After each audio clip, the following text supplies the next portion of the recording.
નમસ્કાર HK ન્યૂઝમાં આપનું સ્વાગત છે। હું છું આપની સાથે કૃપાલી પરમાર। હવે જોઈએ આજના મુખ્ય સમાચાર। દાહોદ તાલુકાના કતવારા ગામે બાતમીના આધારે બે પિકઅપ ગાડીમાં મધ્યપ્રદેશમાં લઈ જવા ખાતર 150 થેલીનો જથ્થો નાયબ ખેતીવાડી અધિકારીએ ઝડપી પાડ્યો। દાહોદ કૃષિ વિભાગે ખાતરનો જથ્થો ઝડપી પાડ્યો। મધ્યપ્રદેશ તેમજ દાહોદ પાર્સિંગની કુલ 2 ગાડીઓ ખાતરના જથ્થા સાથે કૃષિ વિભાગે ઝડપી પાડી। મધ્યપ્રદેશની ગાડીમાંથી 75 બેગ તેમજ GG20 દાહોદ પાર્સિંગની ગાડીમાંથી પણ 75 બેગ ખાતરની ઝડપાઈ। બિલ વગર ખાતરનો જથ્થો લઈ જતા બંને વાહનો ખાતરની કૃષિ વિભાગે ઝડપી પાડ્યા। કાળા બજારમાં ઊંચા ભાવે ખેડૂતોને વેચવા માટે આ જથ્થો લઈ જવાતો હોવાનું પ્રાથમિક તપાસમાં બહાર આવ્યું।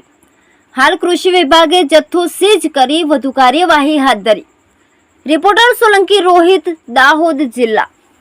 हाँ नमस्कार, नायब खेती नियामक विस्तार दाहोद।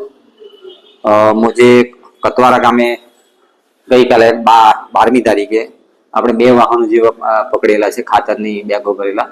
એ બંને જે વાહનો છે એમાં એક MP 43G 3399 એમાં GNFC ની એમાં 75 બેગ જેટલી હતી અને પણ માલ બધો બિલ વગરનો છે એટલે આપણે એને કબજો કરીને આપણા જે સેફ કસ્ટડીમાં ડીલરને ત્યાં રખાવી દીધો છે અને એની જાણ કલેક્ટર કચેરીમાં કરી દેવામાં આવી છે।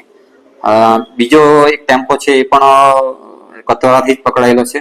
એમાં IPL કંપનીનું 75 ગુણી DAP છે અને એ ગાડી નંબર 20V5947 નંબરની ગાડી છે। એ પણ બિલ વગરનો જે તે સમયે બિલ રજૂ કરી શકેલ નથી એટલે આપણે એને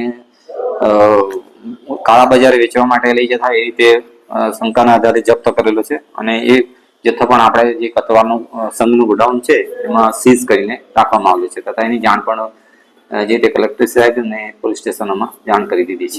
મધ્યપ્રદેશની ગાડીમાં જે માલ પકડાયો છે તે ક્યાંથી ક્યાં લઈ જવાતો હતો?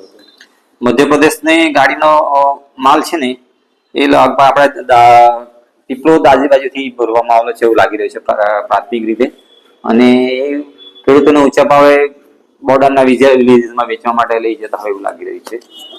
અને દાહોદની ગાડીમાં જે પકડાયું છે એનામાં કેટલા બેગ ખાતર પકડાયું? દાહોદની ગાડી છે એમાં 20 વાળી પાસિંગ જેમાં પણ 75 થેલી હતું IPL નું પણ એ પણ ઊંચા બજાર કાળા બજાર માટે લઈ જઈને લગભગ લીમખેડાથી ભરાયેલું છે અને એ પણ ખેડૂતોનું કાળા બજાર માટે લઈ જવામાં આવ્યું લાગી રહ્યું છે હાલમાં।